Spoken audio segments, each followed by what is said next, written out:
This episode of Recording Studio Rockstars is brought to you by iZotope, Native Instruments, Atom Audio, and SAE Institute. You're hearing my voice right now mixed through iZotope, Ozone, and Velvet on Atom Audio monitors and headphones. Make sure to get my free mixing course at mixmasterbundle.com, and please check out our awesome sponsors using the links in the show notes. And please like and subscribe to this YouTube channel because it's a great way to help support this show. Now get ready to rock.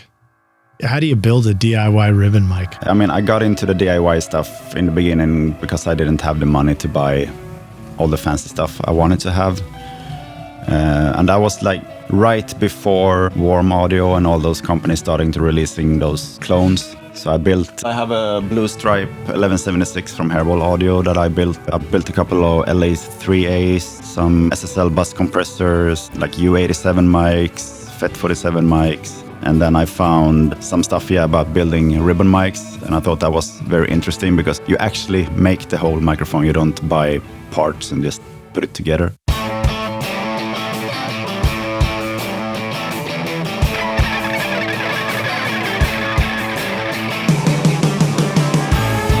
Welcome to Recording Studio Rockstars. I'm Lid Shaw, and this is the podcast created to help you become a rock star of the recording studio.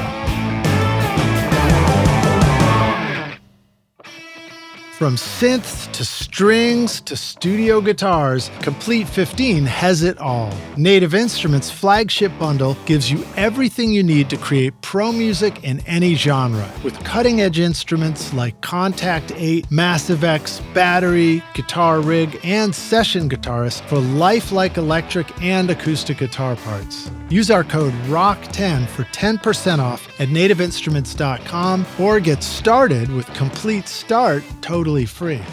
Howdy, Rockstars. It's your host, Lid Shaw, and welcome back to Recording Studio Rockstars, bringing you into the studio to learn from recording professionals so that you can make your best record ever and be a rock star of the studio yourself. My guest today is joining us all the way from Sweden, Ulf Blomberg, a Swedish producer and engineer with a strong DIY ethos who's been making underground metal and punk hardcore records for 20 years. He started playing guitar as a teenager and quickly fell in love with recording, experimenting with a portable cassette recorder before ever stepping into a real studio. In 2004, he co-founded HoboRec, a studio and punk label, eventually becoming the sole owner and then going full-time. Having toured extensively, once playing 45 shows in 47 days across 22 countries, he deeply understands the struggles and dedication of independent bands. Known for his organic, acoustically rich productions, Ulf has recorded hundreds of albums, including Danko Jones and Wolfbrigade. He also shares his knowledge on his YouTube channel, HoboRec Recording Studio, with DIY projects like how I made my own DIY ribbon mic. So thank you also to our mutual friend Chris Salim over at Mixdown Online for making our original introduction. Please welcome Ulf Blomberg to Recording Studio Rockstars. Ulf, are you ready to rock, dude? I am so ready to rock finally. Thank you so much for the amazing intro. Yeah, man, you're welcome. It's great to have you on the show. And you know, I guess, I don't know how many shows I'm going to start with this where I always say, you know, Rockstars, we had to jump through a lot of hoops to get this to work. But here we are. It was a lot of hoops. Yeah, boy, I'll tell you, some days you just start out and like, you know, the tools you're going to use in the studio, they're just not working today, you know? They worked. It's weird. They worked yesterday. I guess it works every day for you, and then all of a sudden it doesn't work. It's amazing, amazing with technology. I think I tested it out last night before going to bed, make sure everything was running just fine, and then, you know, wake up in the morning. Of course, we also, you know, when the weather gets wacky in Nashville, this will come out later, but when we get crazy weather, you know, there's no telling with the internet. So tell us about yourself, man. Welcome to the show, dude. I gave a very brief intro to you. Tell us a little bit more about where you're joining us from and like give us your brief story of getting interested in music and then having this cool studio and making all these great records. Yeah, sure. I'm in the absolute south of Sweden, outside of Malmö, which is the biggest city. If you don't know where Malmö is, it's just next to Copenhagen in Denmark. It's just a bridge apart. Me and my girlfriend, we moved out to the countryside a couple of years ago. So yeah, we're in a house here now, and we're about, 10-minute drive from the absolute most southern point of Sweden. Like, I had a studio before in the city where we lived before, like this classic DIY basement studio. And then we moved here, and I started renting a space at a big commercial studio, which was called The End Studios. It's like 300 or 400 square meters of a studio. It's like huge, and I've been there the last 6 years. And I actually just this spring I canceled my contract there because I want to start focusing more on building something for myself here at home. Oh, that's exciting. Yeah. So the studio that you've been in is like a big space. You got lots of room for drums and guitars and all that kind of stuff? Yeah, there's like 5 recording rooms. The big live room is about 120, 130 square meters. I'm not sure what that is in feet. But wow, that's huge. And the control room was maybe 70 or 80 square meters. A large Harrison 32C console, a lot of gear, and yeah, it's an awesome place. It has lodging for bands that comes there record. So it's really, really great for bands coming from outside the country. They can just come there and stay there. Doesn't have to pay anything extra for the living. So I learned a lot from being there. I can say back in the days when I had my small punk studio, I really struggled with making productions that I was proud of. Mixing was really hard, and when I started in that studio, everything fell into place when I had like decent monitors, a good room. So yeah, mixing stuff in other studios has actually been easier too after being there, just to have a reference point of how things should sound, more or less. Yeah. Well, it's quite something when you're in a particular studio for a long time and you really get familiar with how to get sounds and how to get the results you want. You know, it's funny, you can be in spaces that maybe aren't sonically perfect, you know, but you can still figure it out. Yeah, of course. I mean, I do feel like when we do that, we have to, and that's no comment on where you were. It probably was a great sounding studio, but I just mean like switching from space to space, you know, I always feel like I end up in the car and that becomes my final reference for like, okay, this is sounding good, you know? Yeah. I wish the stereo in our car is horrendous, so it's not a good reference point. Where do you go listen for a good reference point? Usually in my studio monitors or in headphones where I usually listen to music. Because I don't listen to. It's weird because I don't listen to much music on my spare time. So I don't. When I'm driving and stuff, I usually listen to podcasts, like Recording Studio Rockstar and stuff like that. If you heard of it, yeah. And so most music I listen to in my studio environment. So that's my reference point on how things should sound, I guess. Now you're making heavy records, so you're doing.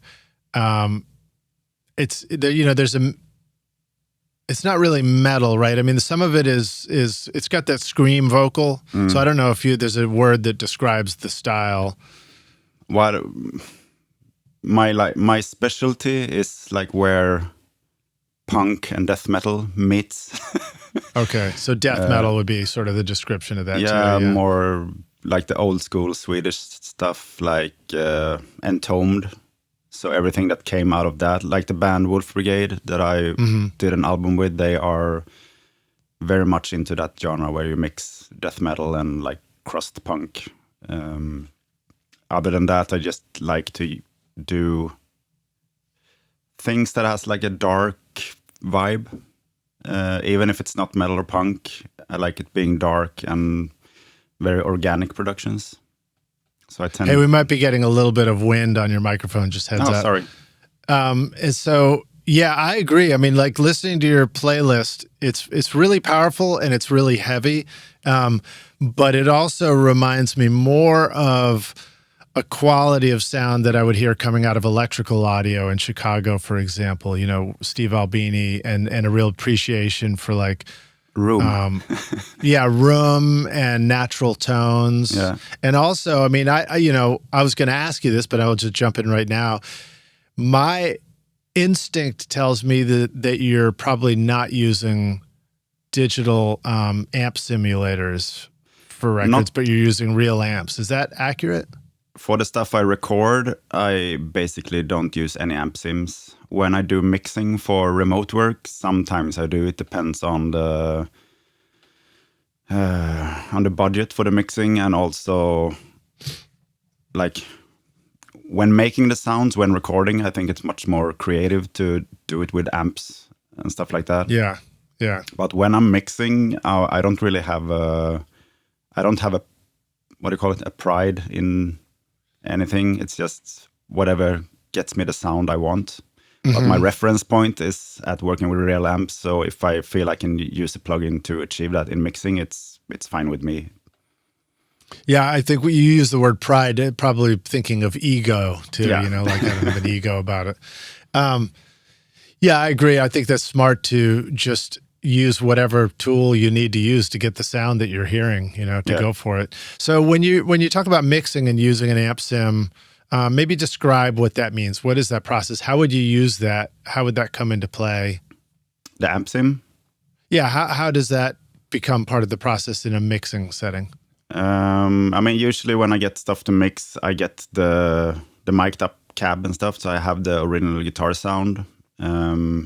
And maybe I don't feel like it's really on par with the vision that the bands are really going for.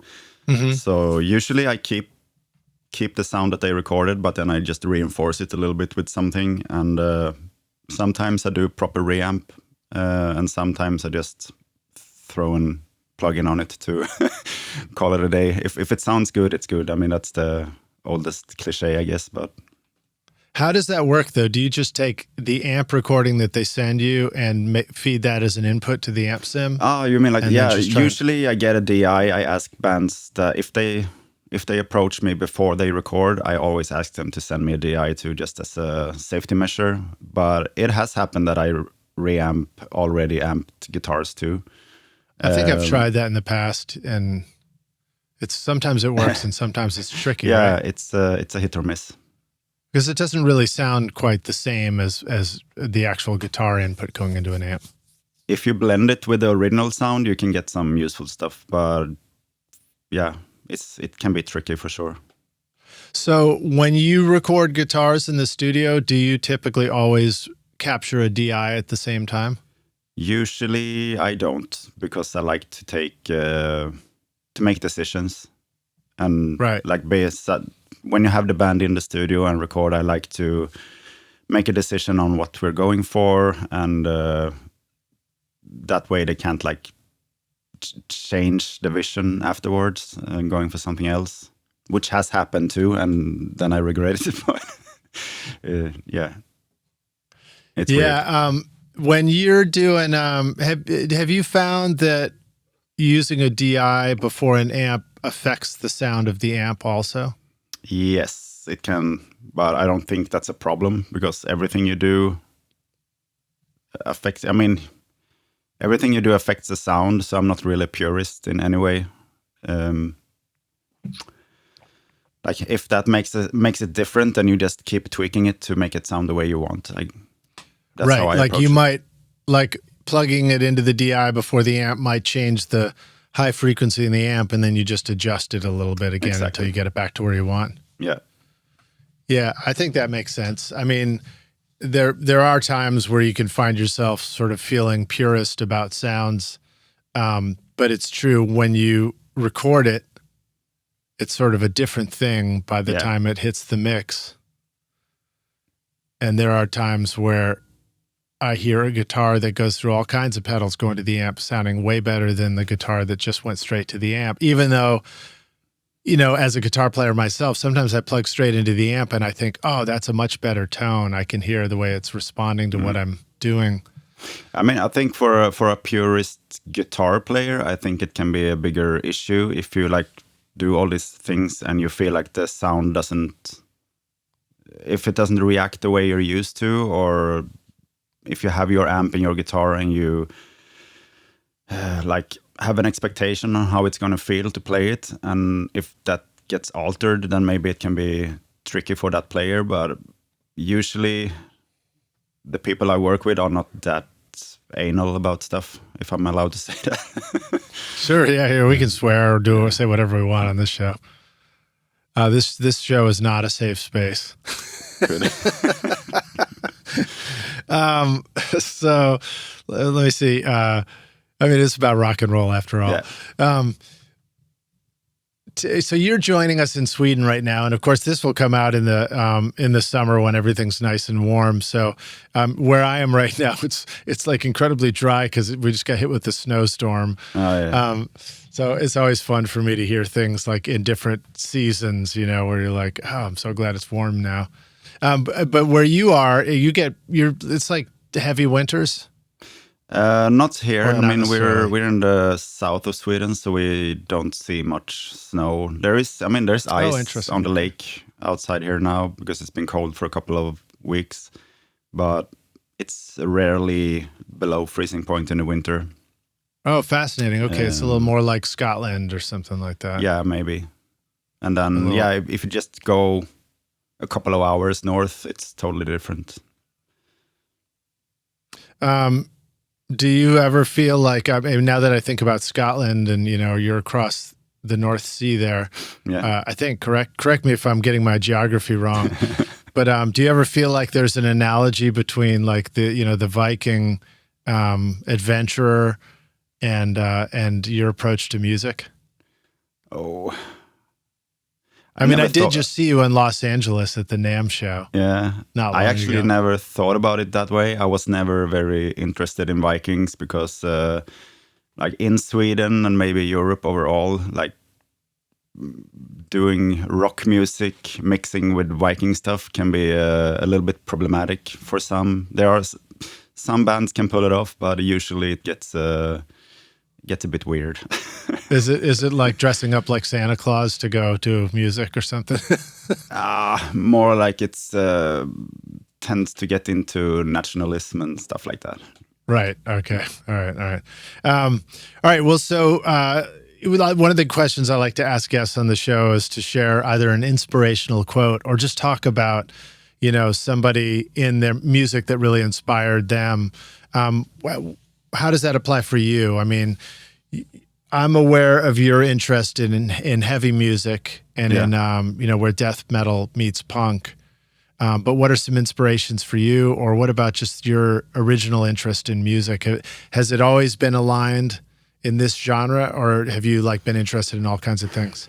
Not really. I mean, my first interest of music when I was a kid was I got into metal and hard rock from the beginning, like Sepultura, Machine Head, and bands like that. They were my house gods. Then during like around the millennia, like 2000 there, I kind of lost interest. Not sure why. Sometimes I like to just be the old guy saying that things got boring and everything started to sound the same and stuff like that. But I'm not sure. Maybe I just outgrew it. So I started to listen a lot to like indie pop, and Neil Young was one of my. Well, you were doing more big house recording gods. at that point, right? Sorry? You were doing a lot more recording in a real studio at this point, right? At that point, I wasn't in a real studio. I was doing a lot of. I started doing recording, but it was Right. like genre-wise. I recorded mostly my own music, and it was all over the place. And I listened a lot to Neil Young, mostly like Swedish stuff back then. Some, what do you call it, EDM music, or EBM music, I'm sorry. Like, do you know a band called Nitzereb? Mm-mm. Skinny Puppy? Yeah. Oh, Snarky Puppy is what I'm thinking of. Skinny Puppy. They are actually now, I think they're from Canada from the beginning, but they're now in Los Angeles. And I'm good friends with their latest guitarist, so that's pretty cool. Right on. Yeah, anyways, so I fell out of the metal and stuff, started listening more to indie, synth, pop, country, and then I found my way back into heavy music through the more primitive punk scene, like really dirty crust punk and stuff like that, and I felt like that captured something that what I found in metal when I was a kid, I found it again. The more raw energy and like not being so polished, if you understand what I mean. Yeah. At Isotope, mixing and mastering just got even smarter. Velvet gives you silky vocals with sibilance, slurn, de-essing, dynamic tone shaping, and de-click, all in one plugin. And Ozone 11 now includes clarity, upward compression, and AI-powered stem focus to help you master like a pro. Use code ROCK10 for 10% off Ozone or any of Isotope's incredible plugins at isotope.com. Yeah, I agree. And I hear that in the records you do too. So instead of it sounding like, precise, heavy music that's trying to go for real precision, it's an embracing of, all the energy that goes in really heavy music, but also appreciating some of the chaos and sound that happens in the guitars and things like that. You know? It makes me happy to hear that you catch that, because what I usually go for is to have some sort of the energy that comes from a live show and try to translate that into a recording. Yeah. Were you ever a fan of the band The Cardigans? Swedish band? Sure. They were actually from my hometown, so. Of course, that was like early 90s when they sort of broke out with First Band on the Moon. I saw them live last summer. It was really, really good. Very, very cool sounds on those records too.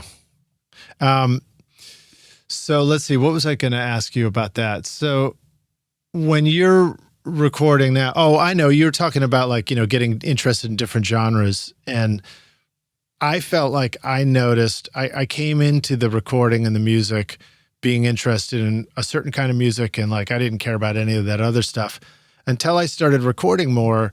And then all of a sudden I began to have this much deeper appreciation for different kinds of music because all of a sudden you become, it's the craft of recording. Even if your style is this, you might really appreciate the way that certain sounds are created for other styles. And then it becomes really interesting because you're just curious about all those things. And I wonder if that was partly your process too. I think so, at least in the beginning, experimenting with different stuff. And also early in my, if you want to call it a career, I recorded all kinds of music. And I still do to a degree. But lately I chose to focus my persona or marketing more to a specific genre.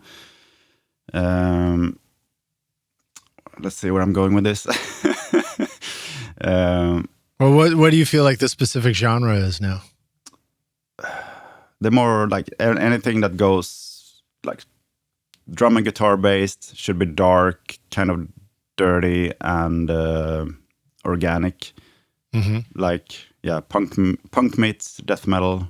Can be other genres too, as long as they connect there somewhere. I mean, I've recorded a singer-songwriter who's just a one-man band with acoustic guitar, and he plays drums with his feet, but it's still has this dirty punk attitude. Yeah, that was one of the tracks in your playlist. Yeah, or is it old Kerr McKee? Yeah, he's really, really cool. But I felt You asked like the appreciation of different genres when you start recording. I definitely felt that, but after a while, I felt like it's hard to cater to all different styles. So I wanted to be more like a specialist, and this is something that I noticed too. While my girlfriend, she used to be a lot into doing tattoos and stuff like that. So I noticed when she was looking around on like Instagram for tattoo artists, you usually fall for the artist that has a specific style. So you go to them for that style and you trust that that's what they do.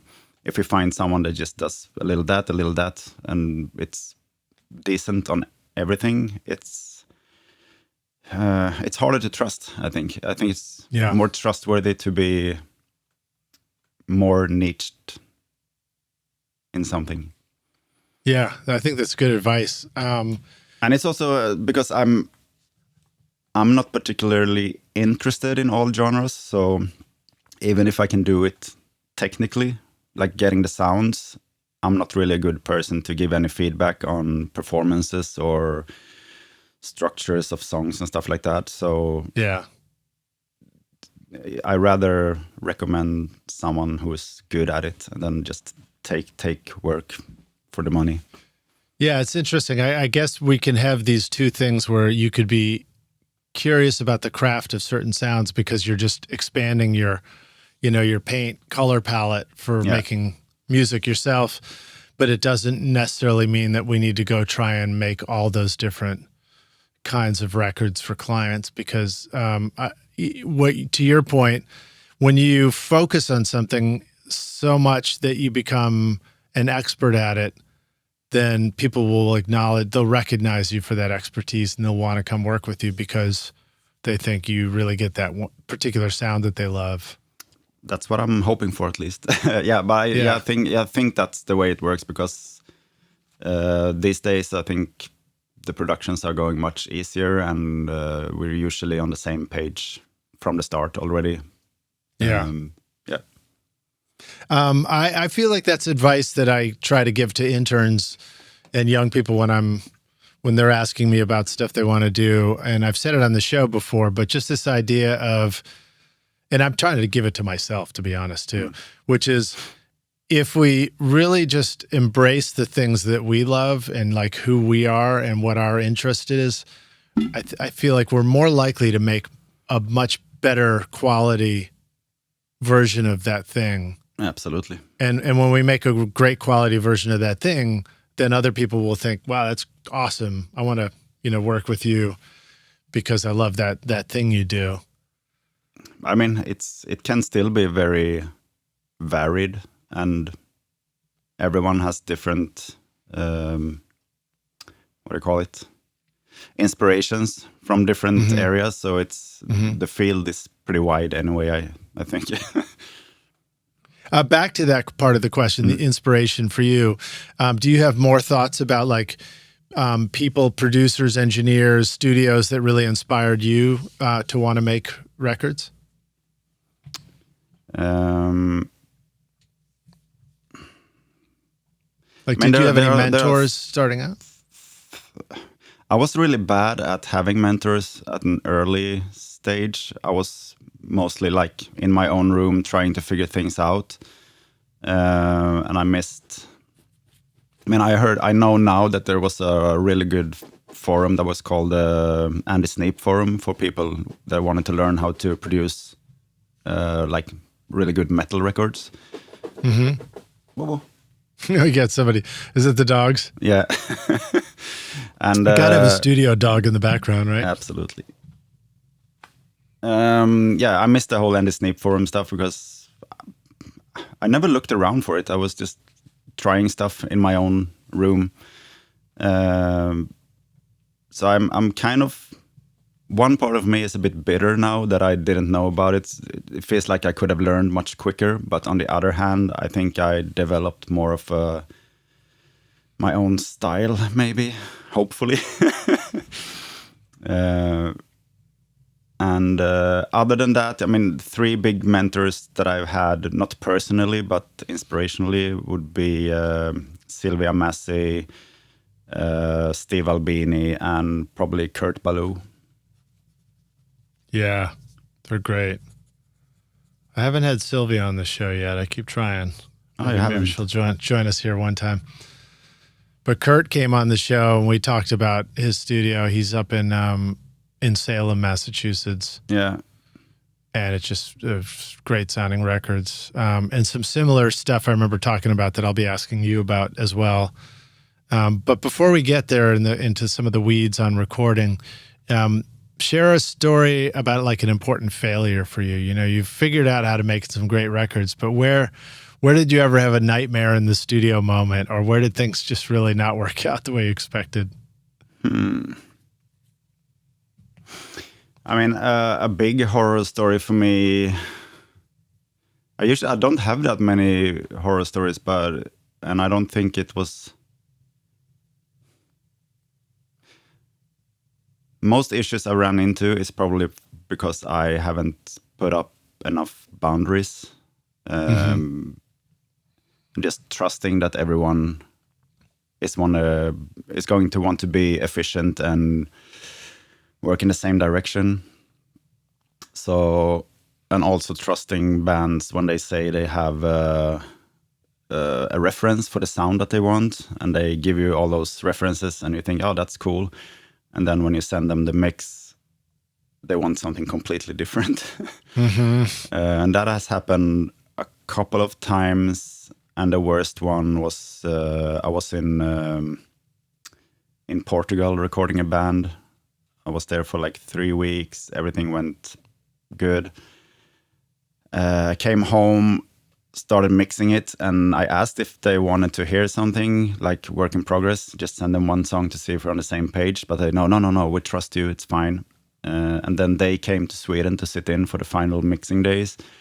And it was not at all what they wanted, but it was how I interpreted their references when we worked on it. And then they said, no, this doesn't sound as good as this other band you worked with, which was in a completely different style. So, yeah, after that, I've made a conscious decision to always send out one song first, like a quick start, like getting the broad strokes done, send it over and see, are we on the same page? Is this like in the right direction? And so that works a little bit better, is to make sure that they're liking the first track. Yes. And it also saves me a lot of time not having to remix the whole thing. Have you found any useful tools or anything that helps you just communicate with the band? Is it just through email usually? Do they just send their notes that way? How do they tell you where, the details of what they do or don't like in a song? These days, I mostly use Samply. You do? Okay. I used to use FilePass too, and I think all those tools are really great. But yeah, it's the same thing there. I mean, you have to have one person in the band that you communicate with. Yeah. And that's actually something that can be lacking when using services like Samply and stuff, because the whole band can go in there and just dropping comments. Yeah, and everybody's got a different style of adding their comments.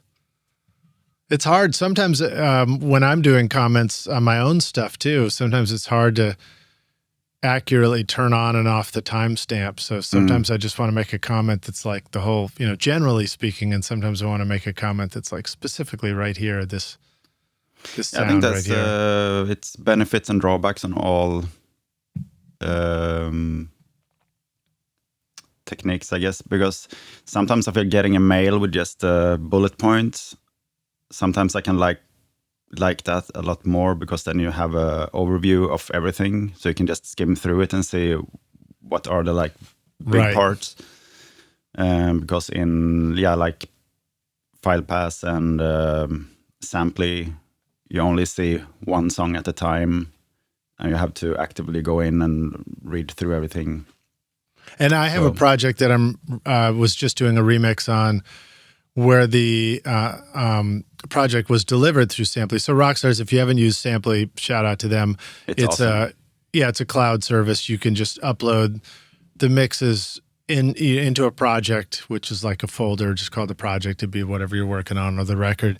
You can have a nice image on there, and it plays back for everybody in high quality. So it can be, they can hear full resolution playback of the mix over the internet, and you can turn off the downloads if they haven't paid for the session yet, and you want to make sure that they're just approving things but not getting a copy of it.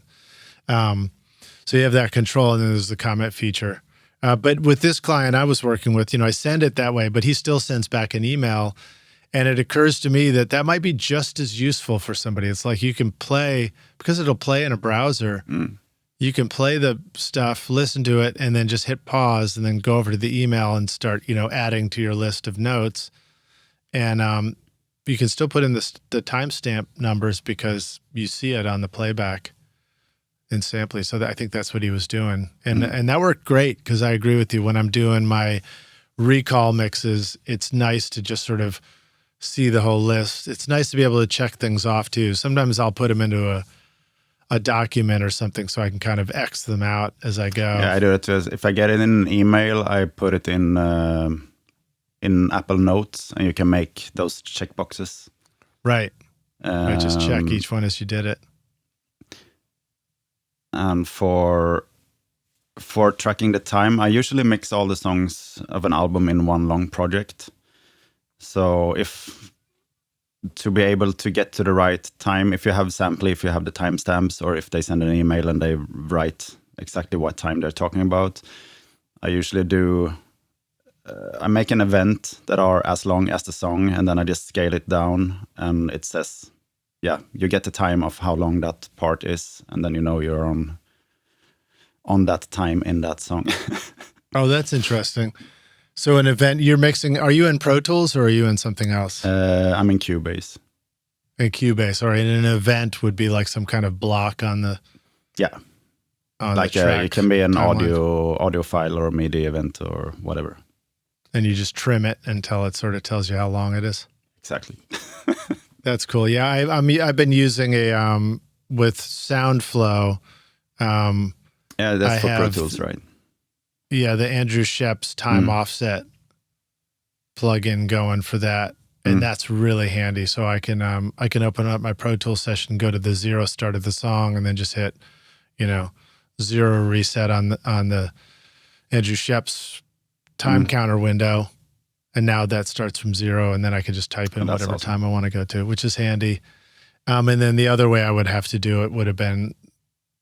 Your idea is clever. Otherwise, I was just sort of dropping a cursor at the beginning of the song.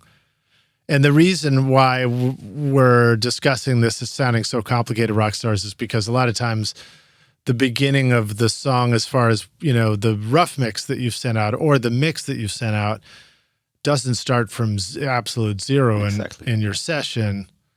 And I don't know if any other DAWs, it's surprising that DAWs don't just, like Pro Tools and stuff, don't just have a secondary time ruler where you can just reset the 0 time on it. I actually think there is a feature in Cubase, but it has to be like you have to make a new track for each counter. So it's not really, it gets a bit messy if you have like 10 or 12 songs in a project. So so you like to have one long project and all the songs are right in it. Why do you work that way? Because most music I work on has the same basic foundations, like the drums, bass, rhythm guitars, lead vocals are usually like the same. And you like to have basic sound of everything. Yeah. And does that also mean that if somebody gives you a note and they say, you know what, the kick is just too pointy on this, you can just turn it down and it turns it down for all the songs? Exactly. That's it. And also it's very easy to compare between songs because, as you probably know, just because something is set to a certain level, it doesn't feel that way in context with everything else. Yeah. So if you just want to compare how audible the vocals are in the chorus of one song to another, it's easy to just flip between them with the cursor. Yeah.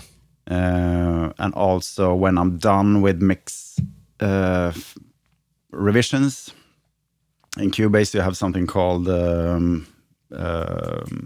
cycle markers.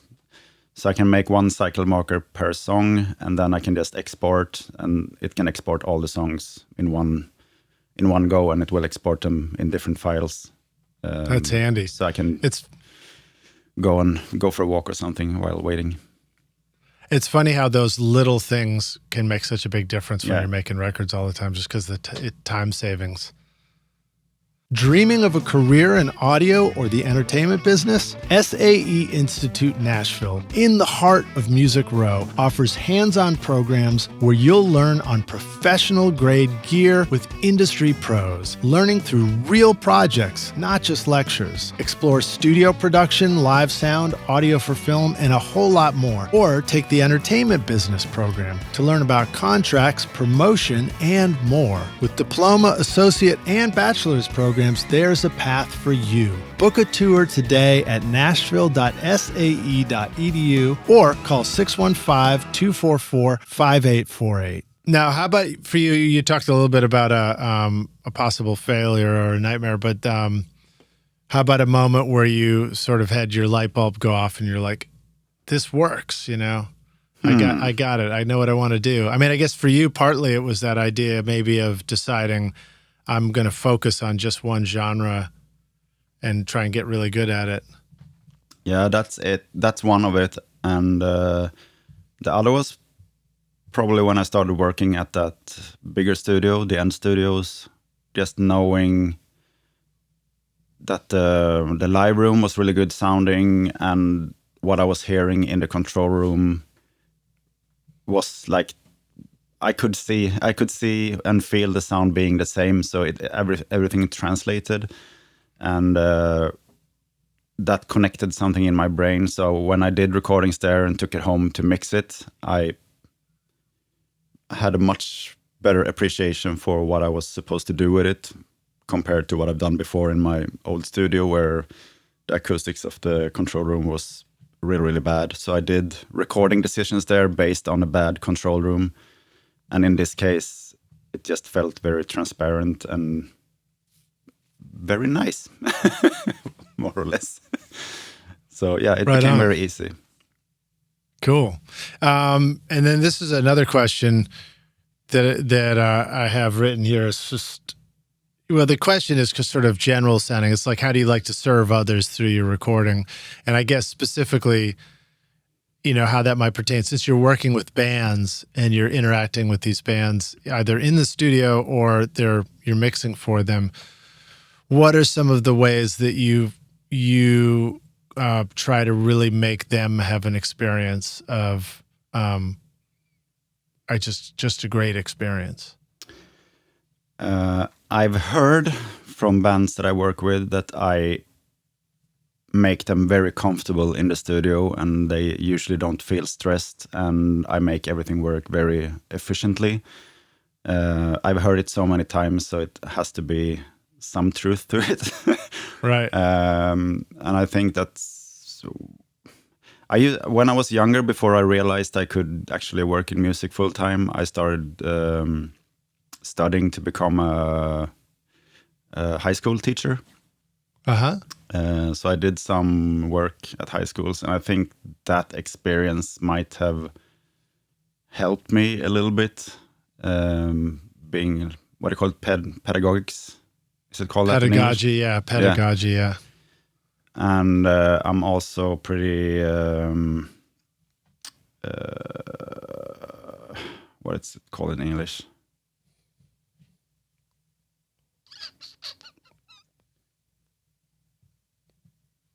I lost it.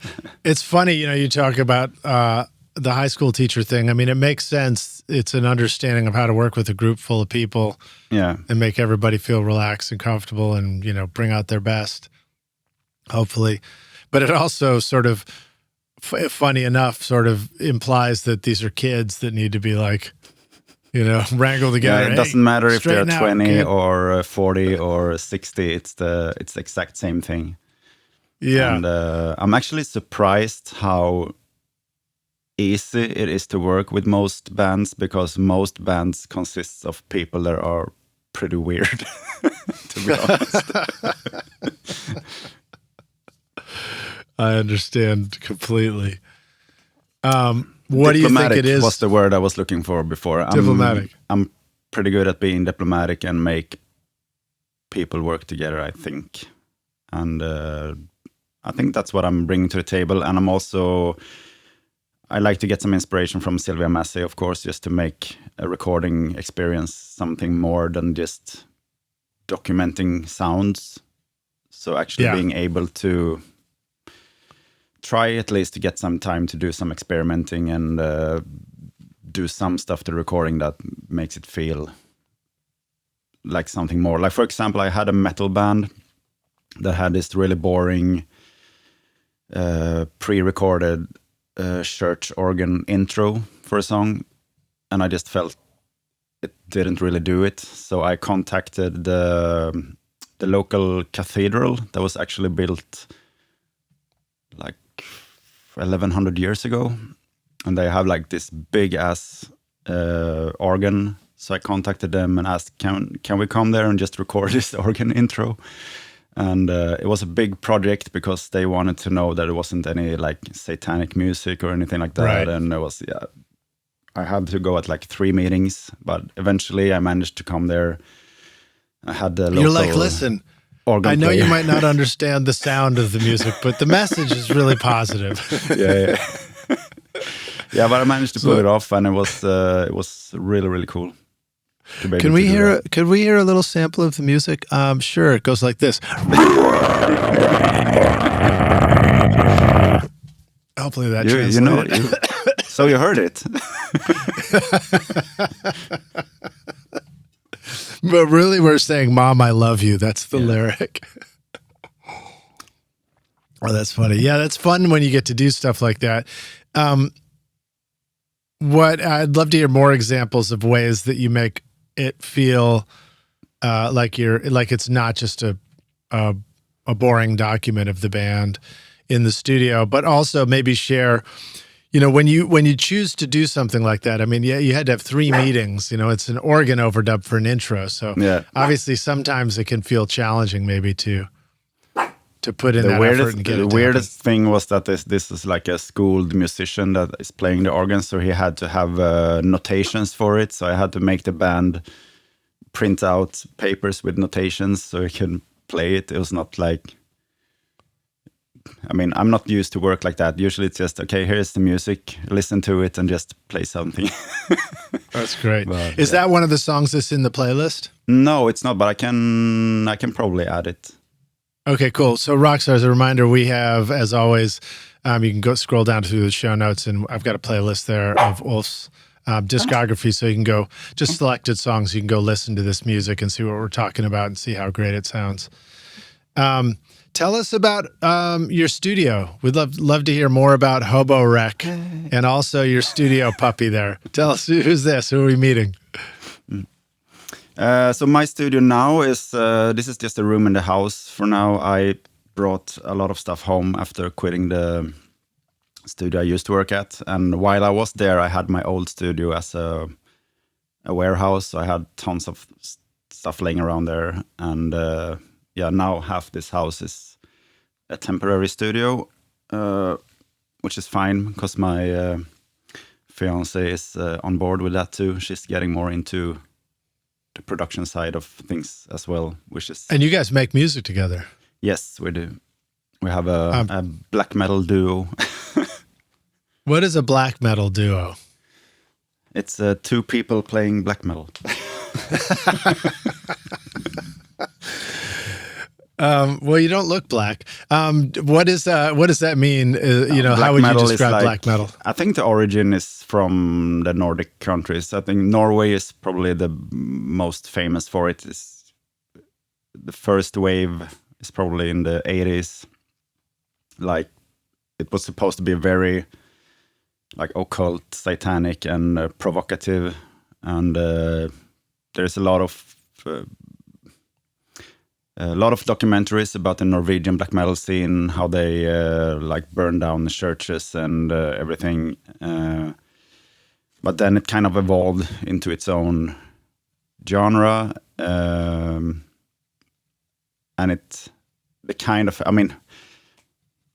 simply, I would say we play untrue black metal.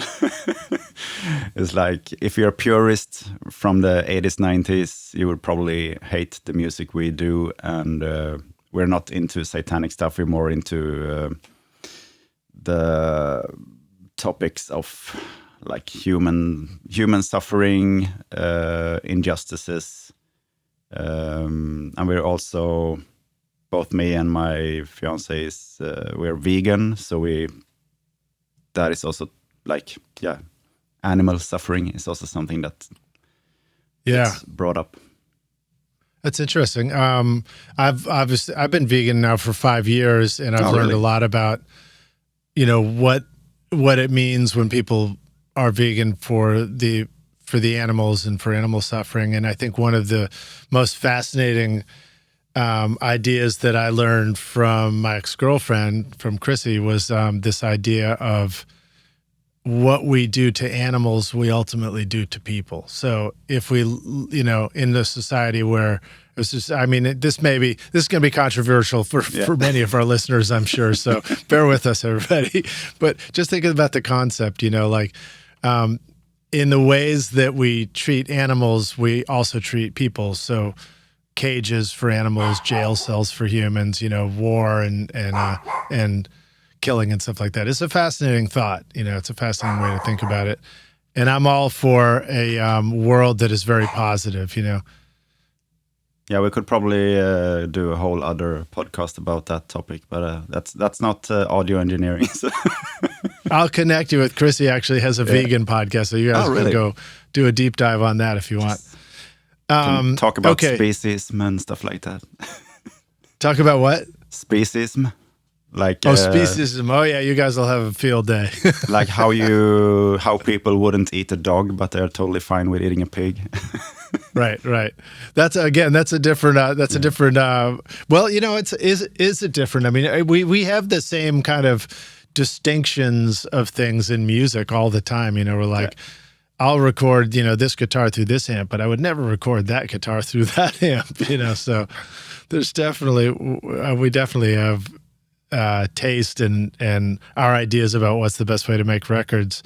But tell us more about your band together, or what you guys do. Like, how do you find a good balance between making records in the studio but keeping a band going and getting out and playing? I mean, to mention Steve Albini, who you brought up, I was always impressed by the way he did that. And I was just thinking about that the other day, too, where I was like, wow, he worked so hard. He was always making a record every day in the studio. He actually told me when I worked with him that, like, if he was, I think this was pertaining to being in another country for a record, but he was like, why would I want to have a day off when I was there? I don't want to be sitting around in a hotel room somewhere. I just want to, if I'm there, let me just work every day. Let's make music every day. Yet somehow he would still manage to keep his band going, or bands plural, I guess, depends on which ones we're talking about, and bring the guys into the studio and rehearse. He was rehearsing for a tour when I was there recording, and then they go on tours and play, and I was very impressed with that. I can take it back to before this band, because the first band I had, or the first like serious band I was actually doing touring and releasing records. I started the studio together with the guitar player in that band. To have, as you said in the intro, we had like a studio and a small label releasing both our own music and other bands' music.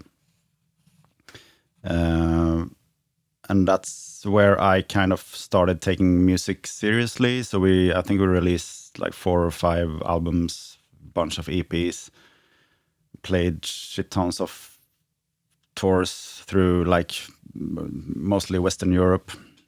But then that kind of started fading a little bit. People started getting families and stuff like that. So it got like prioritized lower.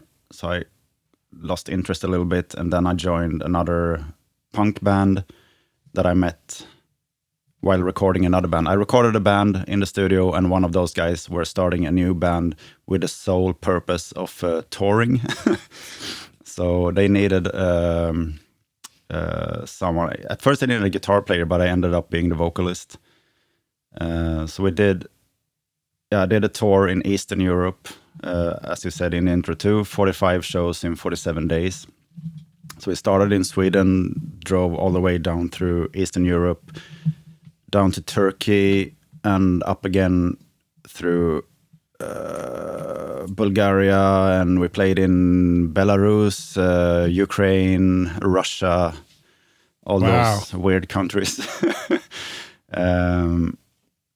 And I felt like back then it was a big part of my identity to be in touring bands.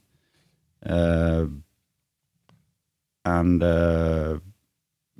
took that with me. I met a lot of people, and that's how you meet a lot of people still when you're out going to concerts and stuff. That's where I meet people to work with. Yeah. Let me ask this, not that we need to go deep on the vegan topic, but were you vegan when you were doing those tours too? Yes. Or was that something that you became later? Okay. No, that's a pretty big part of that subculture, I would say. So it's pretty easy. Did you find it was hard to tour and, have your daily routine and eat the foods you wanted and things like that? Because I know that can be a challenge when you try and keep up touring. Not really. I think why I think I enjoyed touring so much, even if I wouldn't do it in that way anymore, because this was like in a shitty Volkswagen van without any air conditioning and stuff. Right. I remember we played in some country. I don't know. I think it was Greece, and in the middle of the night it was like 35-40 degrees Celsius, and like during the days was just crazy hot, and we didn't have any ACs. We were just driving with the windows open, and it was crazy. But no, the routines of touring was probably what I liked the most, because you know what you're doing every day. You wake up in the morning, you get your breakfast and stuff, get in the car, drive, get to the place, unload your stuff, you get the food, you get the beers, and it's just a very, very simple way of living. Yeah. Was exercise part of your daily routine, or is the gear and the loading and the show kind of the show activity? Was pretty much the exercise, I guess. I was younger then, so And what was your instrument? Wasn't as big of an issue. What's your instrument?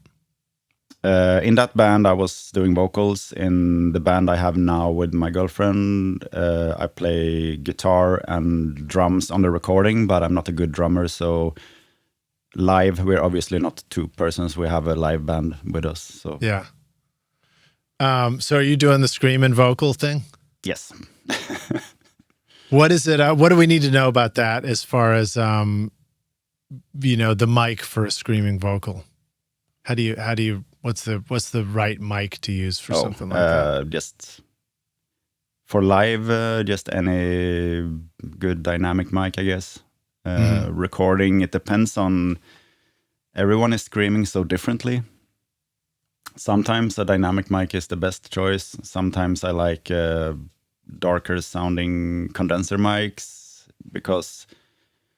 or condenser mics overall, because you capture more of the guttural sounds. Mm-hmm.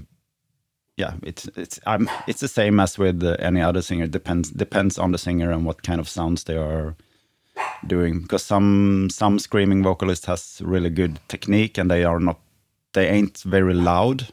They just have a good technique, so it sounds like they are screaming their guts out, but they're very controlled. I'm not that controlled. I'm very loud.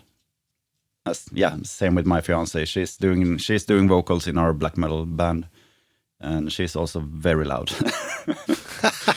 That's great. I love that quote. Some people, everybody screams differently. They do. Some people do like inhale stuff, But that's just weird. That's awesome. That's awesome.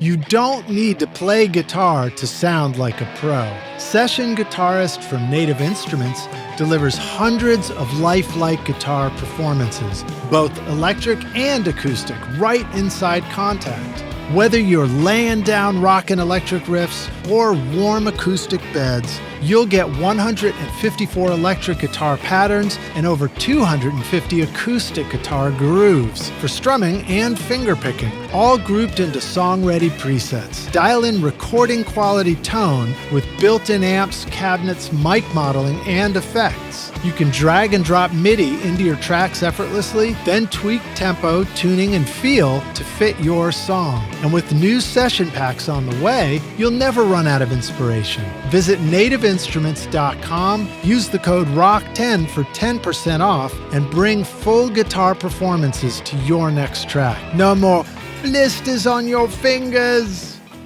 Howdy, Rockstars. We're back now for the jam session, a.k.a. the second half of the show, a.k.a. my guest is Ulf Blomberg. Yes. Which is, it looks like, Bloomberg. It looks like, it kind of looks like that. Actually kind of reads to me like Blomberg, but you said you pronounce it more like Bloomberg. Blomberg in Swedish. Bloomberg? Yeah, that's great. And it means flower mountain. Flower Mountain. Oh, it's cool, man. Oof, the Flower Mountain. That's really cool. It's like hippie. You ready to jam? Absolutely. All right, so we're talking about your band with your fiance. You guys were nominated for Medal of the Year by Swedish organization, or by the Swedish Organization for Independent Music, Manifest. Yes. And also by Scandinavian magazine GAFA. Yes. So that's pretty cool, man. How did that feel, and what was the story with that? I mean, it was kind of surreal because we started a band in the winter between 2002 2003. Just wanted to do something together because I quit my former band, and Gina's other band was like on ice, so we wanted to do something together. And we just figured we do one song every month, and we release it on the last Friday every month. And it kind of, like, it didn't get big or anything like that, but in our measurements, it was kind of took off a little bit, and we got a lot of appreciation. And so we released a couple of songs on a vinyl EP, and we only did like 250 copies, but they sold out on the release day. So then we knew, like, yeah, okay, this is probably something we can put a little bit of time into. So we continued releasing songs, and early 2004 we found out we were nominated to Manifest Galan for Best Metal of the Year, which was surreal. It was 4 bands that was nominated, so we went to the whole gala and stuff. Oh, this is so you guys have been making music and been in a band together for a long time. It's 2003, so yeah, 2 years. Oh, very cool. So we were there, didn't win it, but it was really cool to I never experienced anything like that before. And then we also got nominated in the GAFA magazine, which is like a free magazine with alternative, or it's not really alternative, it's like pop music and everything, but they have like a yearly award.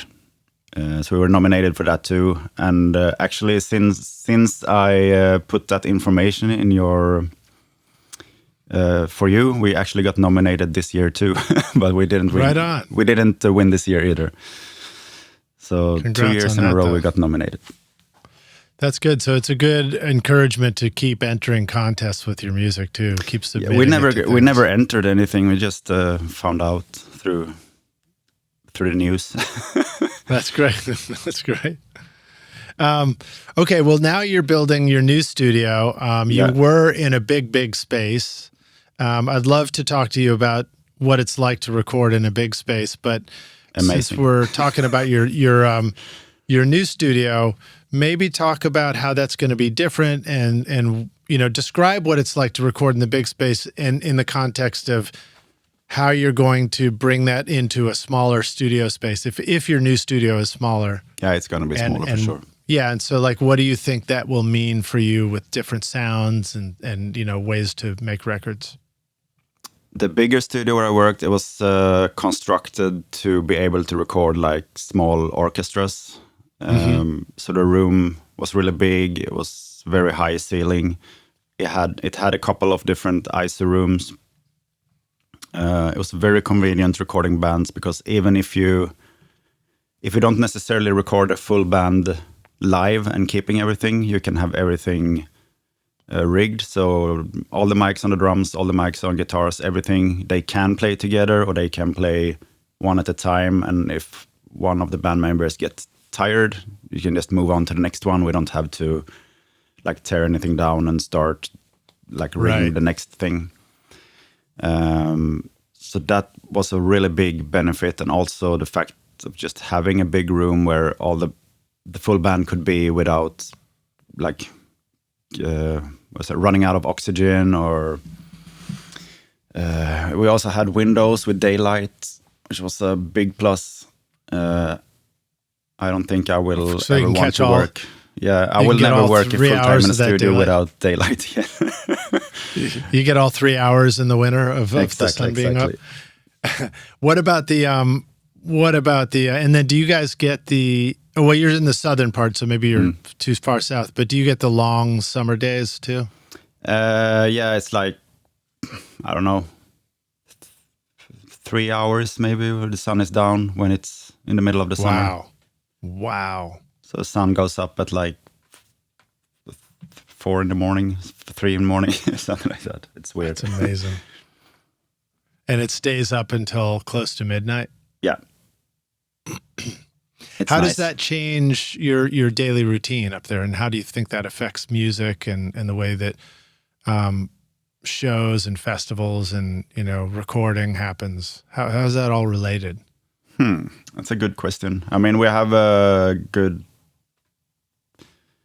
what do you call it?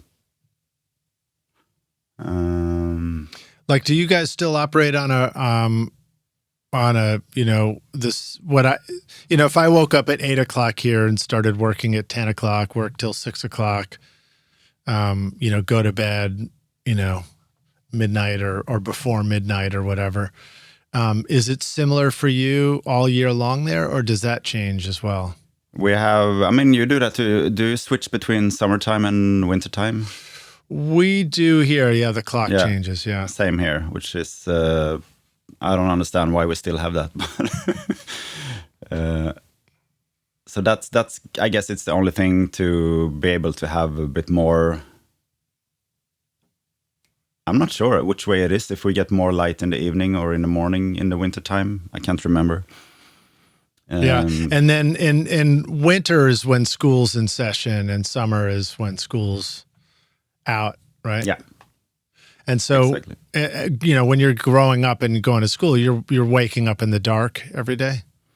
Not every day, but I mean, we start school maybe in late August, and then summer break starts in late June. So it's, roughly 2 months of summer holiday for the schools. So it's still pretty bright during the bright part of the year, but yeah, as you said, in the winter it was kind of horrible, and it's dark when you go to school and it's dark when you go home. So that sucks.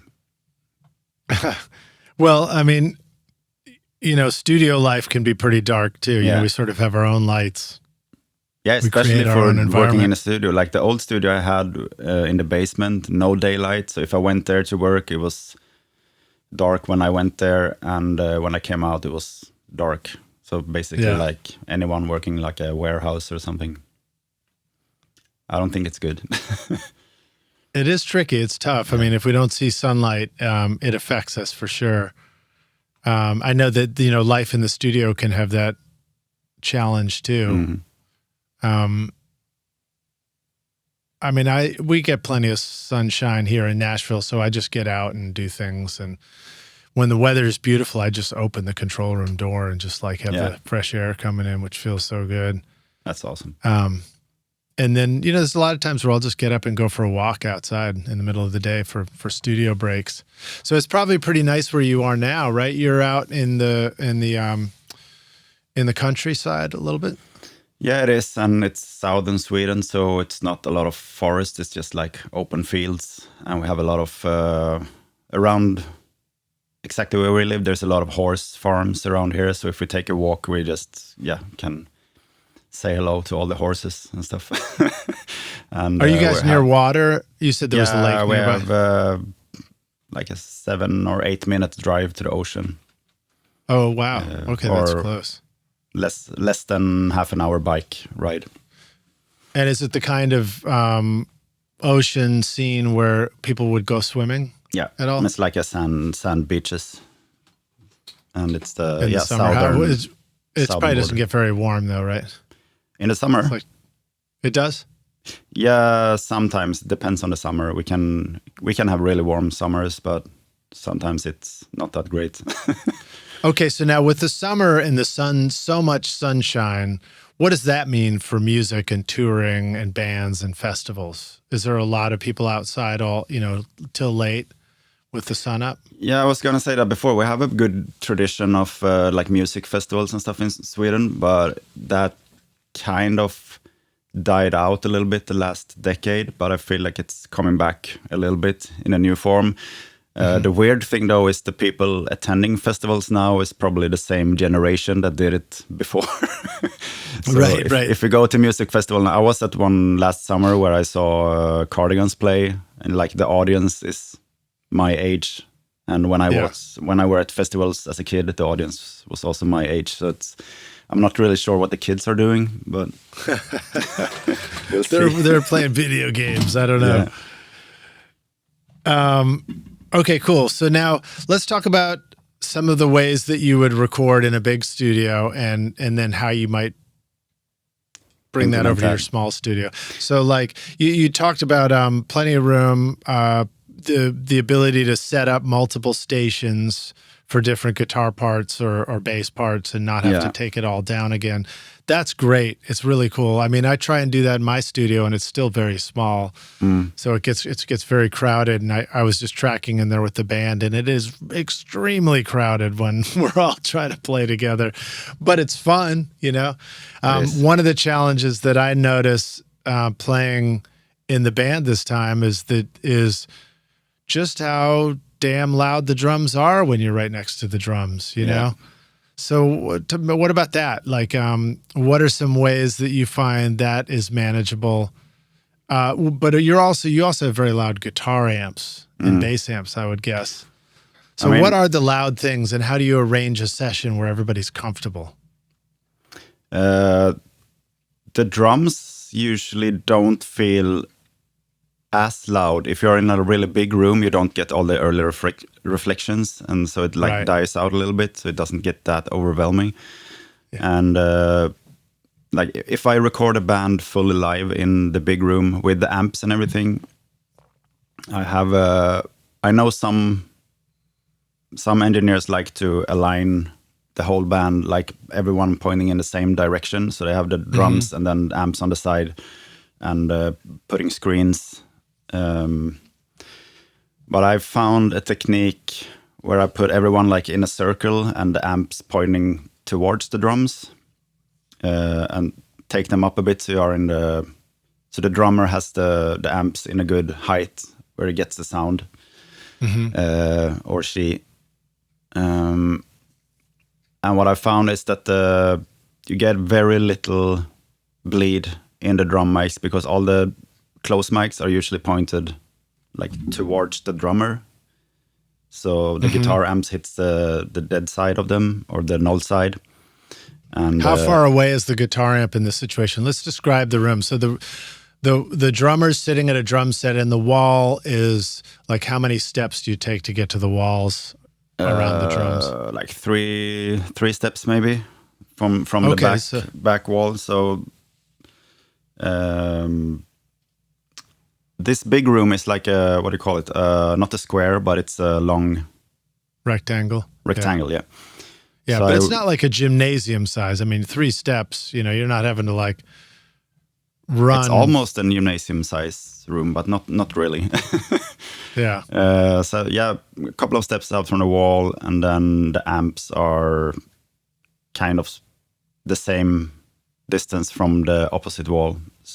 So how about the distance between the amps and the drummer? They're pointed towards the drummer. How many steps does the drummer take from the kit to get to to reach out and touch the amp? Maybe 6. 6 steps, like 6 big or 7 steps. What? Full size step. Yeah, full size I mean, steps. you can probably lay down and put 2 of you between. Okay, all right. Now I think this helps because I like to visualize stuff, Yeah. And but also, I've tried this in small rooms too. I actually have a video about that, and I can put.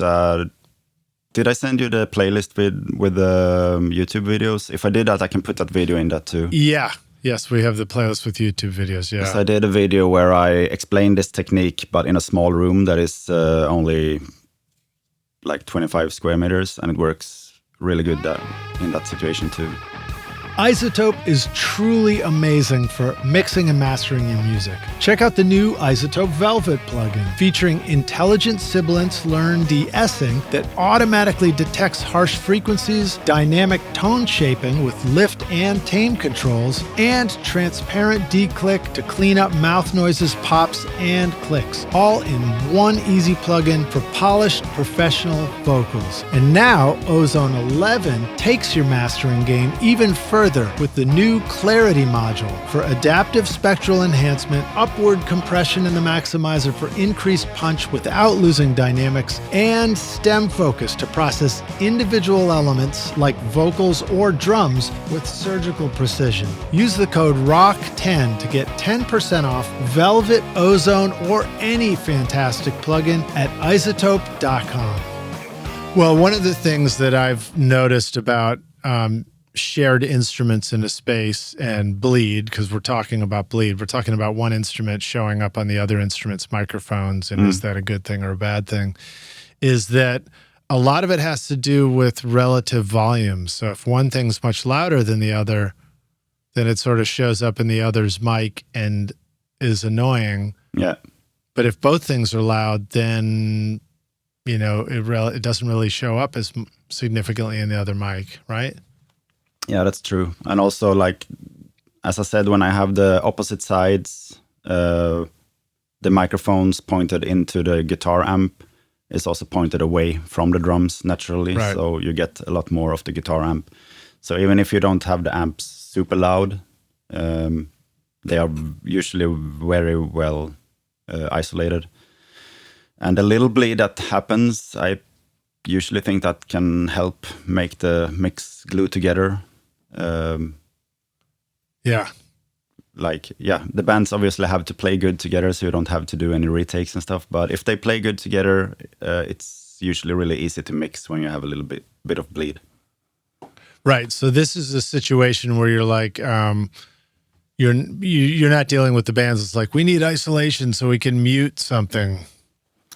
This is music. If I have that situation, I will just put the amps in IC booths, and they have headphones. So. Yeah. One of the things that I did notice on your records is there seems to be an appreciation for the sound of the room too. Yes. So for example, where does that room sound come from on the drums and the guitars? Is a room mic a crucial part of that? Can we get some of that sense of space when we're mixing heavy records using plugins or reverbs? I think it's hard because the room sounds you hear listening to most of those songs, they usually don't have any reverb on it, maybe a little bit on the vocals, but nothing on the drums. And it's all from the actual room. Mm-hmm. And what I do is the big room in that studio was actually pretty controlled. So I was a bit disappointed when I first started working there because it didn't have this huge sound. But I realized that one of the ISO booths was made out of it had this stone walls and what do you call it? The floor that are usually in bathrooms. tile floors. Yeah, tile floors. Yeah. And glass walls. So if I open up the door into that room, that acts as a reverb chamber. So I put some really, really compressed microphones in there, which is pretty cool because then I have a controlled, nice sounding drums with the close mics and the overhead, and then I can just blend in the room sound as much as I want. And I'm not sure, did you try the Periscope microphones? I have not tried those yet. No. Do you know which they are? I'm not sure. Tell us about them. It was the company from Finland that made a microphone called the Periscope microphones. They look like they're made out of like water. They come up and tubing. do that, right? Yeah. Yeah. Exactly, like of brass, copper tubing, and they had like an built-in, really, really aggressive compressor. So I put those on the floor inside this reverb room, and they are just making the drums explode more or less. Oh, that's very cool. So you put them on the floor. So they're a Periscope, which is looking up and over, but you put them on the floor. Yeah, so they're right down at floor level. The diaphragm. Basically just to save on mic stands, but also like in theory, you get less phase issues if you put a mic on a boundary. Right. That's the whole point of PZM mics or boundary mics, is that they're flat so that they there's nothing reflecting off the wall going into it because they're literally on the wall or the floor or the ceiling for that matter. Yeah, I've thought about putting up boundary mics like permanently on I've got a vaulted ceiling in my studio, and like putting one up on this part of the ceiling and one up like that, just to see if there's always like two ceiling mics ready to go. I should do it. Now that I'm saying it out loud, I should do it. You should. Where do you, what are some other places that you find when you have the whole band going? I think one of the challenges is you think, okay, like, well, where do I put the room mics? You know, it's like, if the drums are the only thing, I might put the room mics away from the drums. But now that away from the drums is right where the guitars are possibly, or like, how do you think about that? That's actually if I want a lot of room sound on the drums, then I will isolate the amps. So I only have the drums in the big room. And other than that, I can keep the guitars a bit lower to have the room sound, the balance in the room the way I want it. And also the guitar amps are pointed away from this reverb room. So yeah. Are there ways to still get the guitar sound you want if you have to lower them? I mean, that's one of when you're a guitar player and the sound guy says, hey, can you turn down? You're like, you've just ruined. It's a dilemma. You just stepped on my heart, you know? Yeah, I know the feeling. That's always, that's another topic. Like all these things where you want to adjust things for the band to cater for the recording. I'm usually kind of, what do you call it? Vad heter försiktig, älskling? Like hesitant? Yeah, hesitant about that. I speak fluent Swedish. Yeah, not really. Not really. I'm trying to take it easy with doing too much. Like, for example, you usually want a drummer to raise the cymbals and stuff. I don't have them too close to the toms. Right. But I always ask them, is it possible to do it without affecting your playing? Because you playing well and being comfortable is much more important than the quality of the sound, because I can probably fix that later. But if it's possible for you, can we change this a little bit? Because I think the band being comfortable is always more important. Yeah, that's a crucial part of it. And I think it takes us a while to learn that. Sometimes in the beginning, we learn all these tricks for recording in the studio, and so we want to try them all. Yeah. And then we begin to realize that we just ruined the music by accident, you know. I know I did, you know. Yeah, I know. I mean, I'm not, I don't want to be having too much of a opinion, but I feel some audio engineers, especially live engineers, feel a bit hostile to the people they are working with. Like they are prioritizing the technical stuff around their work. which is kind of the opposite of what should be done, I guess. No one cares if something sounds really good if it's not played well. We had a famous live sound guy here, a great dude and a really awesome character named Frank Sass. He did sound at the Exit Inn, which is a great rock club in Nashville for years and years. And he was notorious for, like, when you show up, he was so confrontational. You thought he hated you, but really he loved you and he was trying to make you sound so good. That was his whole thing. And like when you just sort of like let him do his thing, and then everybody sounded great. But it is that funny mix. It's just funny to hear you say that, where like it's antagonistic. It's true. I think that I mean, you can see that on some audio engineering forums on Facebook and stuff too. People are discussing like how they're gonna deal with this artist or band that don't understand anything and blah blah blah. And I always feel like just talk to them and explain your point of view, and then see what you can do together. Because it's much more important that they are comfortable and get what they want than what I want, because that doesn't matter at all. Back to your high school teacher point. Do you want to be the teacher that all the kids loved because he was so understanding, or do you want to be the teacher that like slapped everybody on the wrist with a ruler? I don't know. I'm not sure. I don't know. Depends on what the results were. Now, one of the comments you said. Well, actually, before I even go there, and maybe this is related. So you described these ways to record a band in a big space. How is some of that going to stay the same or have to change for you going into a smaller studio like your setup now? Because this is going to feel a lot more familiar to most of us who have home studio settings and want to make, I'm going to prioritize to get the live room as big as possible. And I will need to keep the infrastructure pretty much the same, where I can do the same thing. It will be like smaller. But now, is this something that you're still getting ready to build, or is it already a space that exists? Yeah, we're preparing the ground and stuff for it. Oh man, make it huge, make it awesome, make it the greatest studio in the world. We will. They're like permits and stuff, so we can't make it as too big.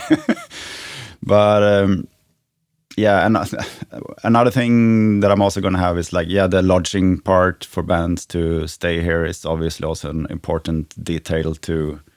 Yeah. Especially when you have a studio out on the countryside, it's more difficult for people to just go back and forth in the morning and the evening. So just want to make it easy and comfortable for people. That was, again, Electrical Audio had dorms upstairs. And I stayed in them, and it was really great to just be able to stay at the studio, but like have your own like escape, I really regret that I never met that guy. I think you would have enjoyed meeting him, man. It would have been cool for you to go record some black metal with him. And then Bill Skibby's studio, Key Club Recording, same thing. They had a great studio downstairs, and upstairs was an apartment and dorms for the band and for them to live as well.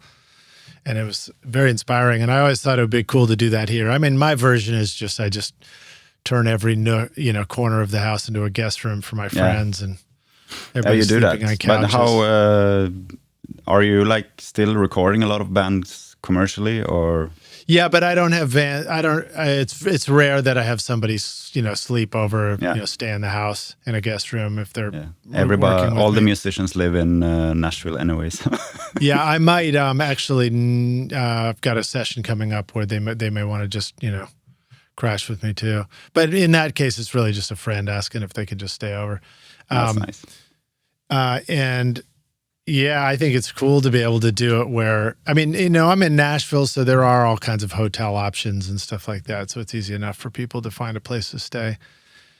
But it's cool when you, as a musician myself, as somebody who's gone off to make a record with our band, we made one in Columbus with John Finnell at Relay Recording, and it would have been, I think it probably would have been a blast to be in a place where, you know, like we could be in that studio and then you're staying right there. And then, you know, it's all combined or something. We were guests in a couple of houses and very comfortable. But, you know, it's that separation of work and play. I didn't want to stop making the record. I took everything on my laptop and I just went back, and when everybody was drinking beer, I was just comping away. And I was like, this is amazing.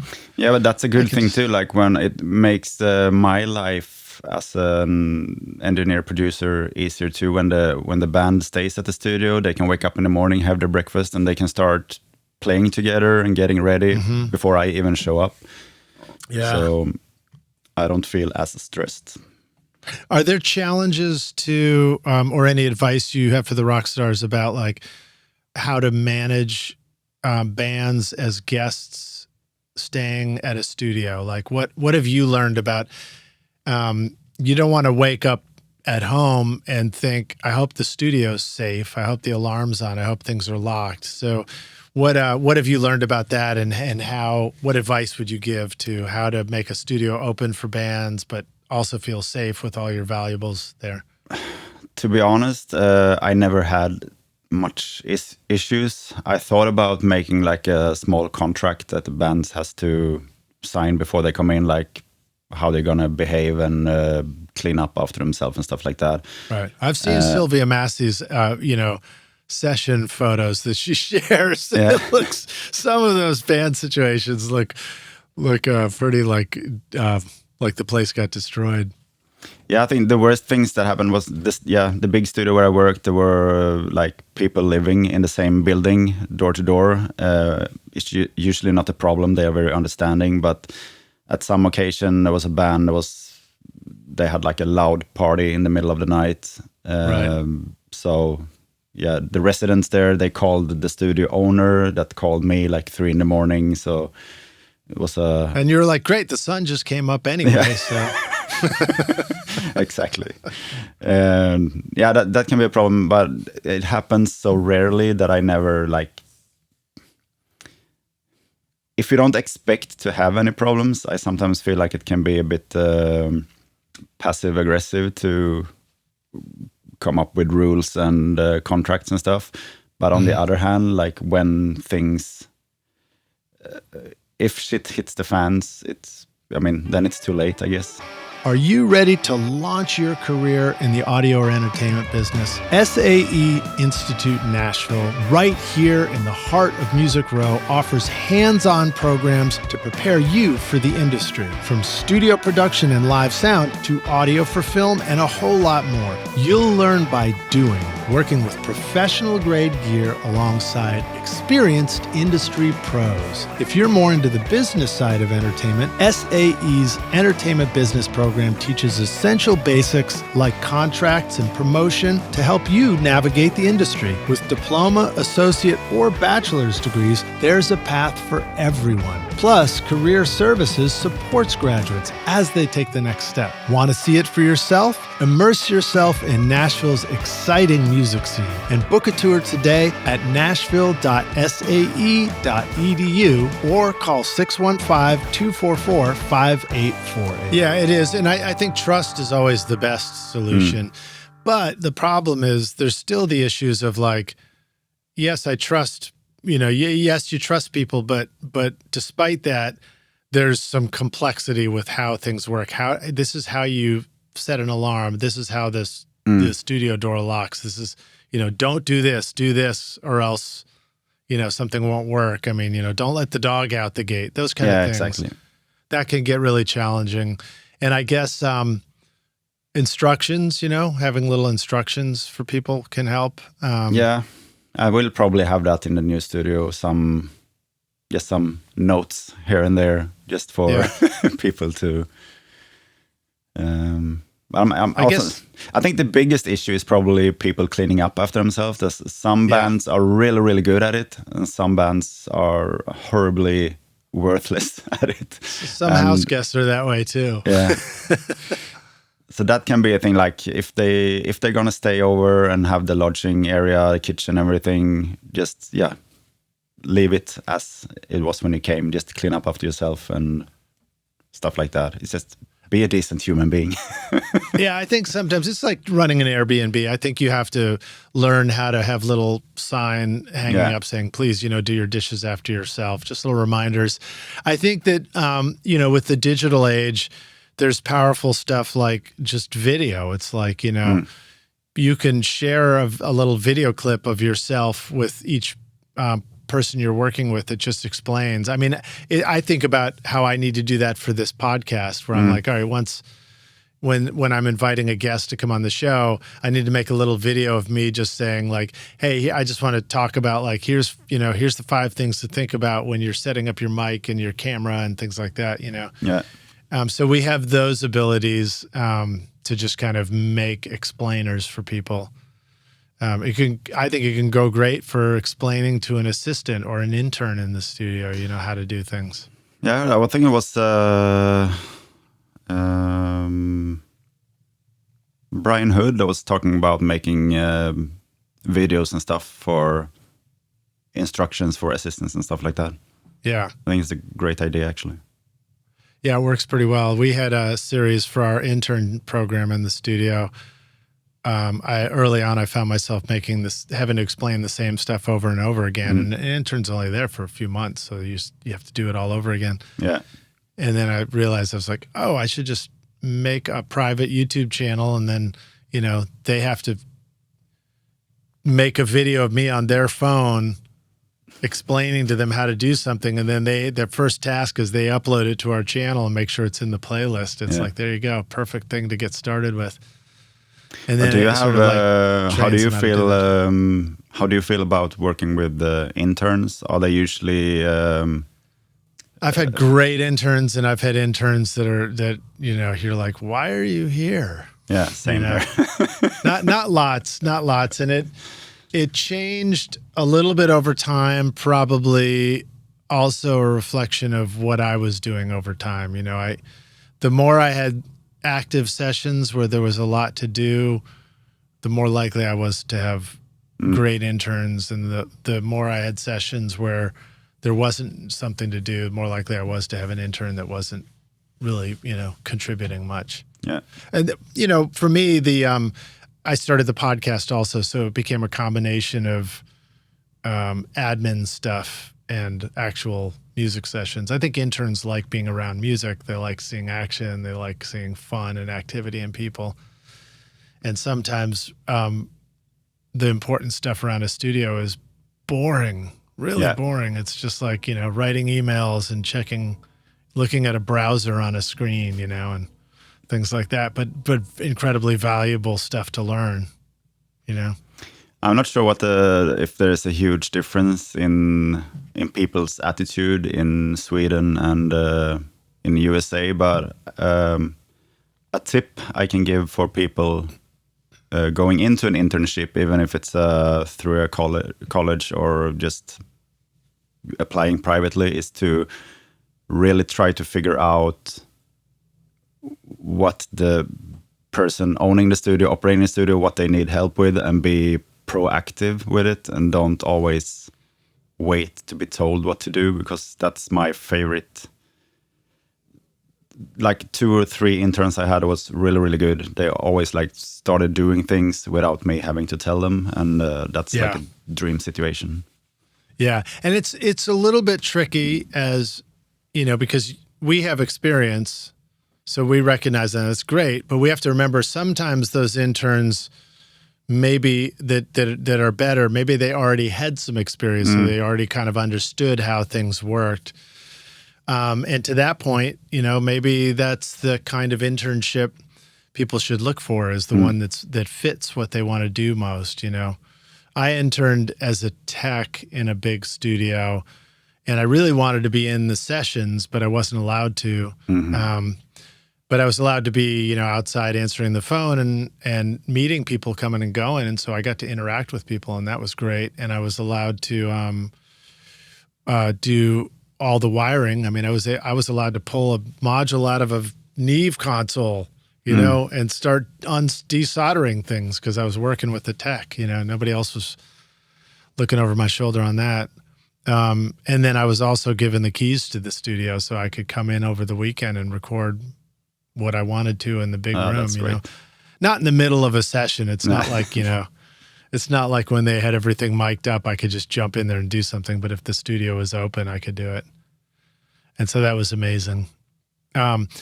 But, another challenge, I think, with getting an internship is actually getting the internship. Yeah. And I get so many form letter resume things that just feel like I open it, I'm like, you don't even know who I am. You don't even know who you're talking to, So it's like, I think if somebody wants an internship, I think the smart thing is start by figuring out, like, what do you like? What kind of music do you like? What are you interested in? Next thing is do a little research, find out, like, which studios. A lot of times the intern coordinator at a place is the one who knows what studios are happening and might have a sense of what they do there. But you can always just go to the websites. You just go dig through and you find the ones that you like, and then look and see, like, what did they do? What kind of stuff did they really do? Yeah. And then, put that in the email. I loved, I'm interested in this, and I think I can help with that, whatever. The worst thing, I think, is because recently I started to get some applications that are clearly done with AI. Oh, yeah. And it's, it's very well written, right? Yeah. It's very nice and polite, but empty. That's the one, those I don't even reply to, so don't do that. Yeah.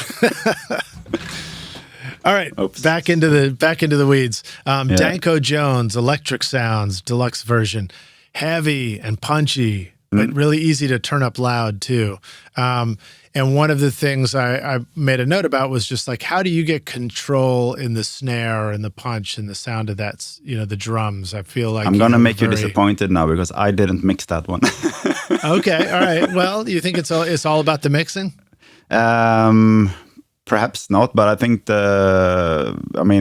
he's a super good drummer, very, very consistent. Other than that, it was just like the standard microphones, have room mics. I ran the drums on the band's request. I ran the drums through our tape recorder. So all the drum tracks went through tape and then back again. And what's the tape recorder for you? Which one was it? I think it was... Was it a 2-inch? Yeah, 2-inch, 24 tracks. The ones I used then was an Otari. I have a Danish one from a brand called Lyric. I see one right behind you in the shot. Is that a 2-track or a multi-track? Yeah, that's a 2-track Studer B67. Do you use that for printing mixes sometimes? I will. I got it recently and I haven't gone through it yet.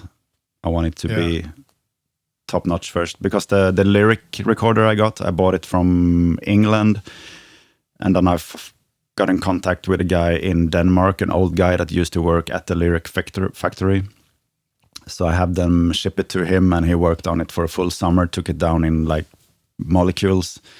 So when I got it, it was basically new again, and he didn't charge very much for it because he was just passionate about fixing those up. So that was great. I love that expression. He took it down to molecules. Yeah. He sent me pictures, and it was like just small parts. Wow. So having a great drummer obviously matters a lot. You said just the standard drum mics. And so my question is, what the standard drum mics are probably is different depending on what genre you're recording, where you are. So I wondered if you wanted to talk a little bit about that. Like what to you can talk about the specific mics, or you can talk about like which mic is doing what job, and where is it located on the drum kit? Now I don't remember exactly in what generally mics speaking, we used, because I was co-engineering this with a friend of mine who lives nearby. He used to be a live engineer for Danko Jones, so that's how we got that into the studio.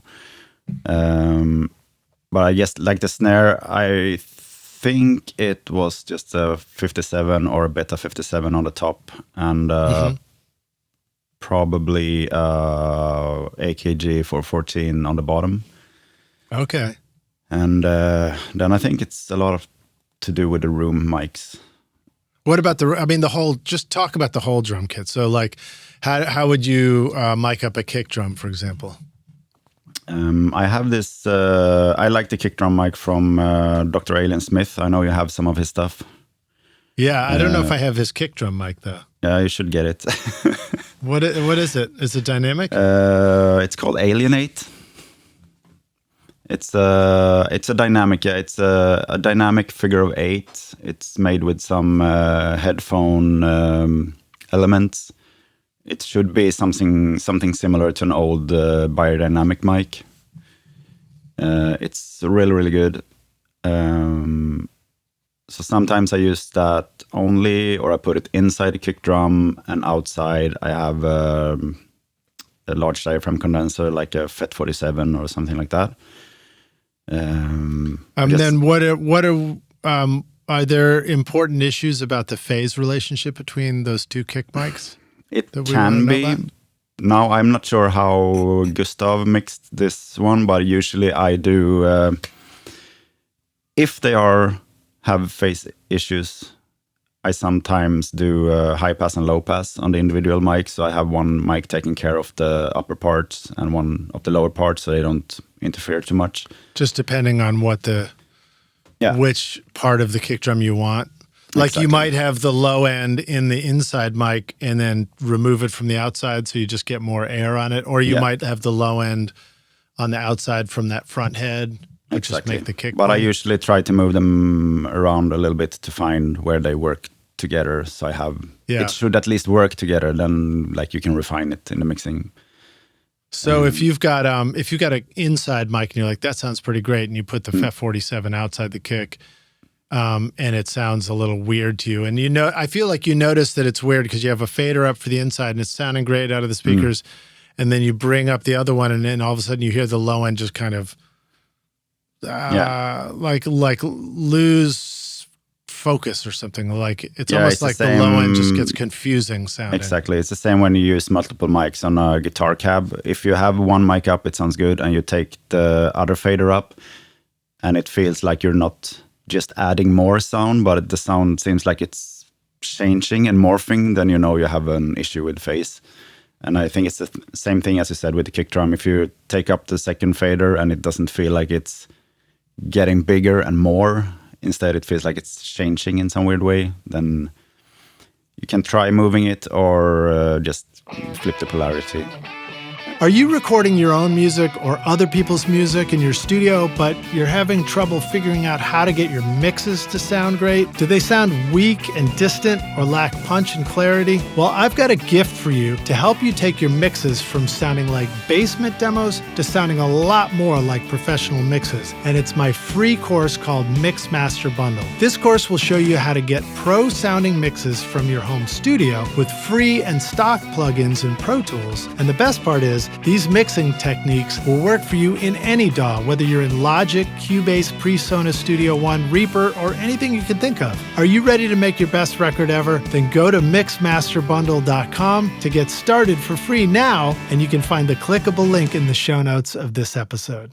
Oh, interesting. I don't know if I've tried flipping the polarity on the front head mic much, but if flipping the polarity, you typically move it away. Yeah. If flipping the polarity doesn't make any difference, then you're really off. Right. So then you have to move it. Yeah, and is it sometimes moving it side to side, or is it usually just backing it up a little bit more? It can be side to side too, but yeah. Do you ever mess with the whole drum tunnel thing that people talk about? Chris Shaw was talking about sometimes not so much tunnel, but sometimes I put another kick drum in front of it. To get more resonances from that, the heads, and that can work really good. And recording kick drums without a front hole, then you can put a microphone on the batter side. It can be a bit tricky because then you get a lot of the snare. That was something that I watched Steve do. He did that with us, where he would put a SM98 as a little condenser mic Is coming it like down and the pointing small right at one? the beater. Yeah, a little small one. And so that would catch the beater, and then he would run that through a compressor set to ducking mode and feed it the snare input as a side chain. Oh, yeah. So that every time the snare hit, it would sort of duck the beater of the kick drum. And that generally worked pretty great. But the problem was the band was also doing a lot of 4 on the floor beats and like kind of disco beats and things like that sometimes. And so the kick and the snare would land simultaneously. That's an issue. And so it kind of killed the beater attack of the kick drum every time the snare was hitting. Yeah, you can try to find a position with a beater mic on the kick drum where the snare bleed actually works in the mix, and it doesn't sound bad. I mean, sometimes you put a mic on the side of the snare, and that can work as that. You know, I think funny enough, it's probably a good place for a figure 8 mic. Yeah. Because the figure 8, the side could be rejecting that snare drum, but That's picking true. up the beater. It's almost like you'd Have have to the try drum, the figure 8 closer to this drum stool, I would think. Might be a cool thing to check out. All right, well, let me see here. What else do I want to ask you? We're coming up near the end here pretty soon, but let me ask you this. What, you know, you're also doing a lot of DIY stuff. You show that on your YouTube channel. You know, you've taught like how to build a DIY ribbon mic. Yeah. And that sounds like a whole lot of fun. So talk to us about, you know, when and where you like to use ribbon mics and what is it like? How do you build a DIY ribbon mic? That's actually, I mean, I got into the DIY stuff in the beginning because I didn't have the money to buy all the fancy stuff I wanted to have. And that was like right before Warm Audio and all those companies starting to releasing those clones. So I built, I have, not sure if it's visible, I have a Blue Stripe 1176 from Hairball Audio that I built. Oh, yeah. I built a couple of LA3As, some SSL bus compressors, like U87 mics, FET47 mics. And then I found some stuff, about building ribbon mics. And I thought that was very interesting because you do it like you actually make the whole microphone. You don't buy parts and just put it together. Very quickly before we go away from it, what do you use your Blue Stripe 1176 on? Is it mostly on vocals? It's usually, mostly on vocals together with an LA2A and snare. Oh, the 1176 going into an LA2A? The other way around, actually. It's weird. Oh, really? And did you build the LA2A I really also? I like to compress pretty heavy with the LA2A because I'm not even sure if I'm correct, but I just feel like it's giving me the character I want. It's hovering around like 10-20 dB reduction. But the release time on LA2As are so ridiculously slow. So it takes like 4 seconds or something before it's all the way back. So if you have a pause in your singing and then you start singing again, you get this like a peak in the beginning. And then it starts compressing. So I actually used the 1176 just to get rid of that initial peak. Yeah, it's like it sneaks through, it pops through, right? Okay, and then how about the LA3As? Where are they really useful on a session? Guitars. Guitars or something? Yeah, like that. And also sometimes I run them on the whole mix. On the master fader. For some reason, I mean, I love plugins, but there is still a big difference between plugins and hardware. And I'm not saying the one sounds better than the other, but they react very differently. And I'm not sure if it's just that you can make them sound the same, but just with very different settings. But there is something that is, I think it's much easier to be heavy-handed on a piece of analog gear than in a plugin. I'm not sure why, but it's probably someone. Okay, surely well, knows. we'll come back to that because I want to talk to you about stereo bus compression also. But so now continue with your DIY ribbon. So you actually can build this thing just from scratch? Yeah, except for, I mean, you need a transformer to get the signal right. But other than that, I made my own frame, cut my own ribbon from this ridiculously thin aluminum foil, and I made a little machine where I could corrugate it. I bought some really strong magnets and put everything together, and I experimented with it a bit and put it in one of those aluminum boxes that you use for guitar pedals. Well, so A, how did the ribbon mic turn out? And B, what kind of stuff do you find it's cool to record with it? It turned out really good. It was on the dark side. Positive thing was that it had a very high output. It had a higher output than my, I compared it to an SM57, which is just usually something I compare stuff with because you know how it sounds. So it had a lot higher output, shit tons of low end, and sounded great on guitar amps. And since I built it into this pedal case, it was like the front of it was all flat, so it was easy to just place it up against the guitar cab. Other than that, I really like recording overheads with ribbon mics, but then too in a Bloomline setup. That's probably my favorite for overheads. I find that's where I've used my ribbon mics mostly lately is just the, the ability to... Do you have the to... AEA R88 or... Sorry, I think we might have been getting a little bit of an internet slowdown there. Do you have the AEA R88 microphone? No, I wish I did. I don't have any of the AEA mics yet. I have the Alder Audio ribbon mics. Okay. And I've been using those on the 44s, and I've been using those for my overheads when I'm recording a rock drummer that's going to be, too bright in the high end. And but do you do spaced pair, or have you tried doing Bloomline? I haven't tried the Bloomline for my overheads yet, but I should. You think I'll like it? Yeah, you should. It's just tricky with the mic stands. It's very easy to get it. Yeah, it's true.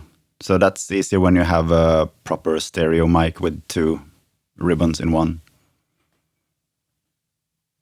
Yeah, I need to get, it's nice to get a stereo mic, or I just need to get the right kind of stereo mount for ribbons. I should check with all of them, see if they've got that. All right, cool. Well, so let me see here. I'll bring us to the finish line here a little bit. But before I do, I can just say one more thing about the ribbon mic. Sorry. Oh yeah, please go ahead. I actually... I made a bunch of them, like 25, 30, and sold them, and they sold out pretty quick. And I don't even have any myself anymore because I put serial numbers on them, and the serial number 1, I actually gave it to Sylvia Massy, to their microphone museum. So it's there now. Oh, amazing. Yeah. That's amazing, man. So cool. Did she get a chance to hear it? Did she give you any feedback on it? I think so. She posted about it on Facebook, but I didn't hear any examples. That's great. Hopefully it lives on the shelf right next to the pickle filter for the guitar amp. I don't know if you ever saw that, where she ran all the speaker power level through a pair of pickles and record a guitar until the pickles exploded. She's funny. It's awesome. Okay, so compression. There's a bunch of the like See Me Through, Disavow, and Tersa Vassal's Gibson. I call it total guitar mayhem in the sound, and you really feel the pumping of the mix. And it occurred to me that it's almost like you feel the pumping of the mix on the guitars, but the drums still sort of like come through nicely. And I wondered if you had comments on that. Also, Dust and Devil, all of those records have that like pumping quality to them. I don't know. I think it's just like very. That could be a part of the mastering, I guess. It's the Disavow. I didn't master it. The Devil record, they wanted it like super compressed and super slammed, which I think is cool because, I mean, it's a lot of talk about dynamic range and loudness these days, but there is something happening when you really, really push something. It's not only that it's louder, but it sounds, if you get it correct at least, it sounds like it's recorded loud. If you record something on your phone during a live concert, it's gonna sound crushed because it's so loud. And you can get kind of that feeling too if you like limit or compress a full mix in the right way. Okay, great. So closing question, Ulf. I like to ask this question to all of our guests on the show. We're going to take the Wayback Studio machine and you get to go back in time and you find young Ulf and slap him around a little. No, maybe don't do that. But you say, listen, dude, I've come back to give you this one bit of advice. Here's the single most important thing you need to know if you want to be a rock star of black metal in the recording studio yourself one day. What advice do you want to go back and give yourself if you could at this point?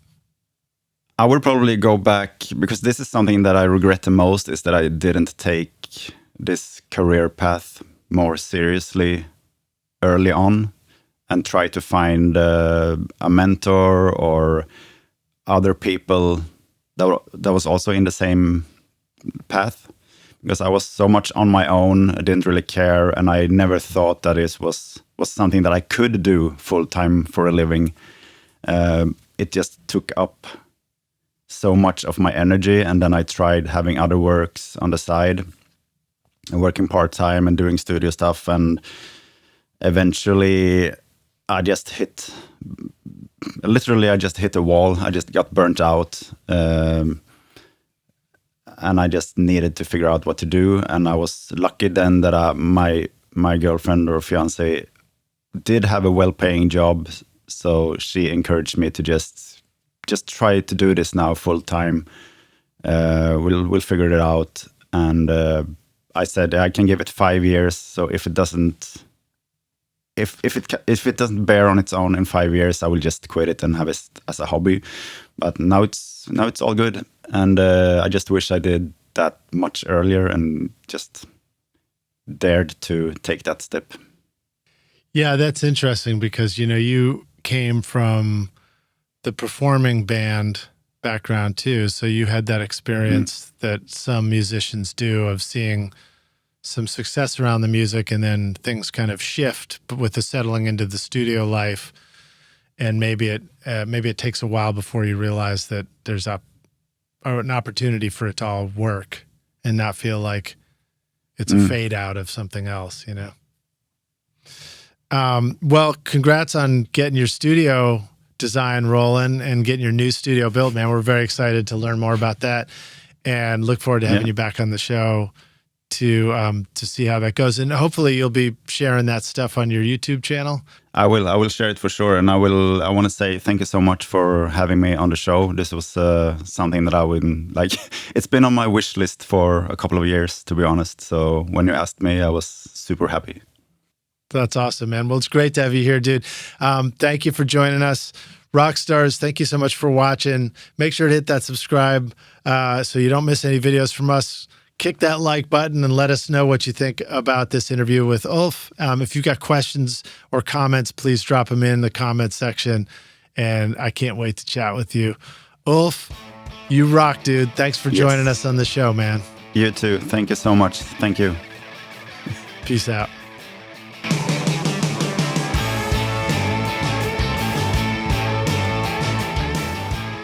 Thanks so much for listening to Recording Studio Rockstars. If you enjoyed the show and want to help make it better, then please share this episode with your friends on social media and leave a rating and review on iTunes to help the podcast reach more rock stars like yourself. You can click directly over to iTunes or go to rsrockstars.com/review for an easy explanation. And remember to hit the subscribe button to keep up with weekly episodes. And if you're ready to make your best record ever now, then head over to Recording Studio Rockstars Academy, where you can start with my free course at mixmasterbundle.com. Thanks so much for listening, and thanks for being a rock star. I'm Lid Shaw, and this is Recording Studio Rockstars. Now, go make great music.